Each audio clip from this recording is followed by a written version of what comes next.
ईश्वरीय क्षेत्र में निराशा नहीं लानी चाहिए, लेकिन फिर भी कभी कभी हम निराश हो जाते हैं। निराशा आने पर क्या करना चाहिए? हाँ, ये ठीक है कि ईश्वरीय क्षेत्र में निराशा कभी नहीं लानी चाहिए। निराशा को परम शत्रु कहा गया, सबसे बड़ी दुश्मन है ये निराशा। प्रेमी को तो सदा आशावान रहना चाहिए, क्योंकि आशा ही प्रेम का आधार है। तो इसलिए पहले तो प्रयत्न यही करना चाहिए कि निराशा न आने पाए। धैर्य को कभी छोड़ना नहीं चाहिए। पहला प्रयत्न तो यही हो कि निराशा कभी आए ही ना। सिद्धांत को सदा साथ में रख करके कि भक्ति मार्ग में तो निराशा का कोई प्रश्न ही नहीं। अरे ज्ञानी निराश हो जाए तो फिर भी बात समझ में आती है, कोई कर्मी हो जाए, कोई योगी हो जाए, लेकिन ऐसा जो भक्ति मार्ग है जिसका ये सिद्धांत है, धावन निमील्य, आंखें बंद करके दौड़ो,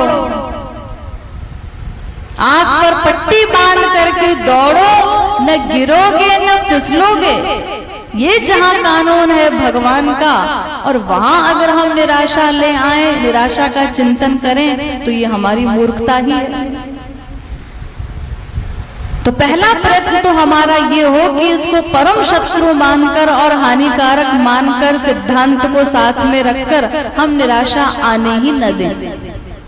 लेकिन फिर भी अगर कभी हम निराश हो जाएं, निराशा आती है, तो उस समय बार बार मन को समझाना चाहिए, धिक्कारना चाहिए कि संसार में तो तू आज तक निराश नहीं हुआ। संसार में कौन निराश होता है बताइए? जिस व्यक्ति को पढ़ना है, उसने ठान लिया, 2 बार फेल हो गया 10th में, तो क्या वो पढ़ाई छोड़ देता है? अरे नहीं, 2 बार हो गया तो क्या हुआ, तीसरी बार एग्जाम दूंगा, आगे बढ़ना है मुझे।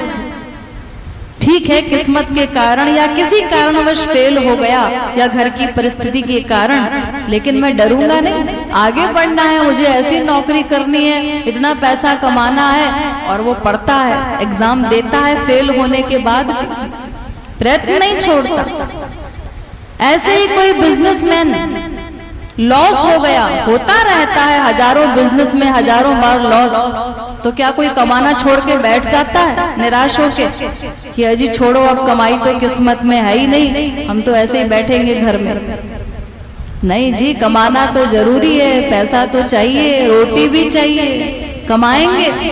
और जिसको अधिक कमाने की भूख है वो और अधिक प्रयत्न में लगा रहता है, निराश नहीं होता। 10 बार फेल होने के बाद भी नए नए एक्सपेरिमेंट करता रहता है, कैसे बिजनेस बढ़ाऊं, क्या किया जाए। संसार में कहीं हम निराश नहीं होते।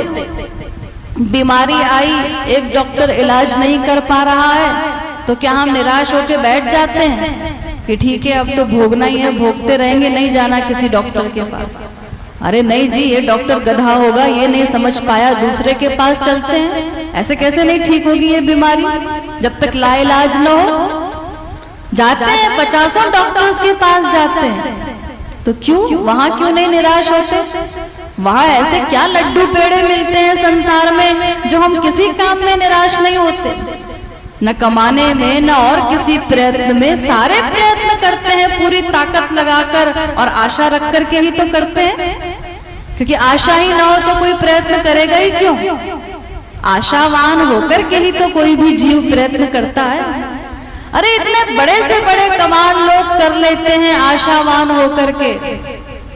एक्सीडेंट हो गया, हाथ चले गए दोनों, आशा जिसने नहीं छोड़ी, तो आप लोग पढ़ते होंगे न्यूज़पेपर में, टीवी में देखते होंगे, पैर से लिख रहा है कोई व्यक्ति, और पैर से लिख करके ऐसी ऐसी पढ़ाई कर ली, डिग्री प्राप्त कर ली, सर्विस कर रहा है, अपने घर का, परिवार वालों का पालन पोषण कर रहा है। अंधे लोग भी पढ़ लिख लेते हैं आशावान रहने से। क्या नहीं हो पाता? ये वैज्ञानिक बड़े बड़े, क्या ये कोई आशा छोड़ते हैं? ये क्या ऐसे ही पहुंच गए चंद्रादिक लोकों तक? अरे कितनी बार असफल हुए होंगे अपने एक्सपेरिमेंट में, लेकिन क्या निराश हुए? निराश हो जाएं तो फिर आगे कोई आविष्कार हो ही ना। तो कोई आशा नहीं छोड़ता संसार में, केवल ये ईश्वर का ही क्षेत्र हमको फालतू दिखता है। जितनी बदतमीजी की मक्कारी की बातें होती हैं वो सब हम यहाँ लागू कर देते हैं। यहाँ प्रयत्न सफल नहीं होता, यहाँ निराशा आ जाती है।